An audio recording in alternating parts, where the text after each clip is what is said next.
I already know what I do best is fall, fail, or sometimes both at the same time. And I've got enough wounds to prove that truly life can be unkind. But then if you ask the right people, they'll tell you, so can I.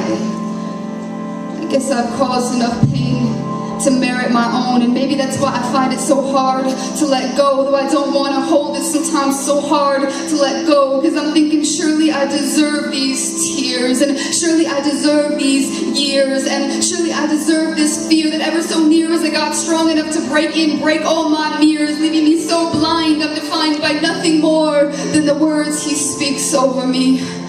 Stripped naked I cry, God, who am I? And he sings over me, you are mine.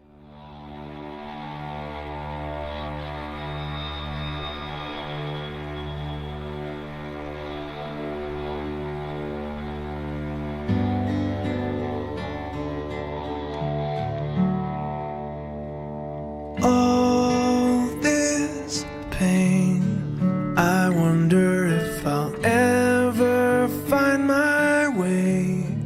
I wonder if my life could really change at all.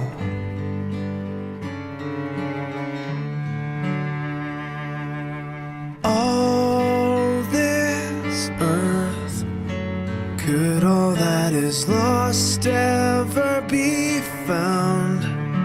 Could a garden come up from this ground at all?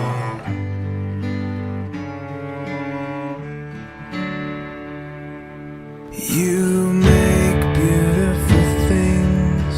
You make beautiful things out of the dust.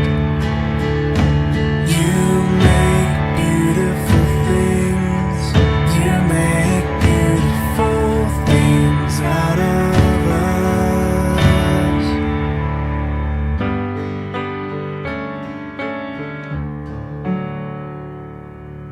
All around, hope is springing up from this old ground.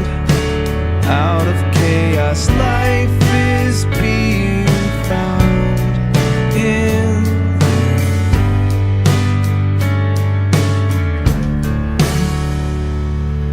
you. You make beautiful things. You make beautiful things out of the dust.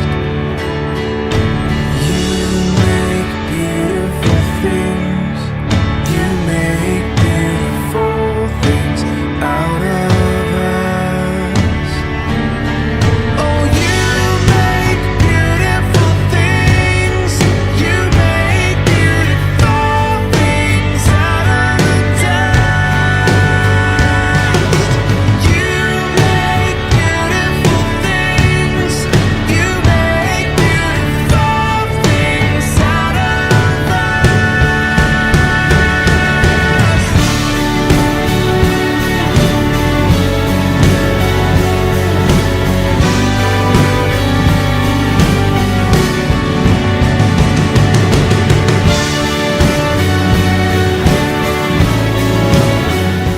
And then finally in the New Testament, Jesus comes in on the scene. And through not only his life, but through his death on the cross and through his miraculous resurrection, what we find is redemption. We find this one thing we've all been longing for, right? We're longing for grace, we're longing for meaning and purpose. It can only be found through Christ. And it can only be found through his death and his resurrection. So that's the redemption part of the story.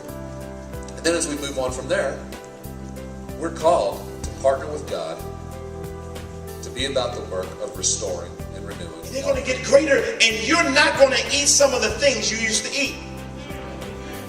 Because you realized that they were giving you a spiritual heart attack. And so Peter right here begins helping us to avoid a heart attack. And he says something beautiful, and now he starts giving you commands. Now he says, for this very reason. For what very reason? The fact that we've escaped the lustfulness, or in other words, the lustfulness points to our affections. What's interesting because modern archaeologists have found that in the ancient plots of land in Israel, there are traces of vines growing in the backyards and the front yards of each plot, signifying that when God was using vine and wine imagery in order to communicate to his people, he was using the very plants that grew in their yards. It would be like God talking to us about the tomato plant that we're growing in one of those little glass, little lighted contraptions that you buy at Costco.